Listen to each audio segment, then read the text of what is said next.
بسم الله الرحمن الرحيم ألف لام را تلك آيات الكتاب المبين إنا أنزلناه قرآنا عربيا لعلكم تعقلون نحن نقص عليك أحسن القصص بما أوحينا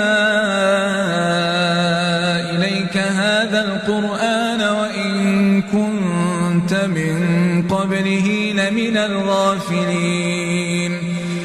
إذ قال يوسف لأبيه يا أبت إني رأيت 11 كوكبا والشمس والقمر رأيتهم لي ساجدين قال يا بني لا تقصص رؤياك على إخوتك فيكيدوا لك كيدا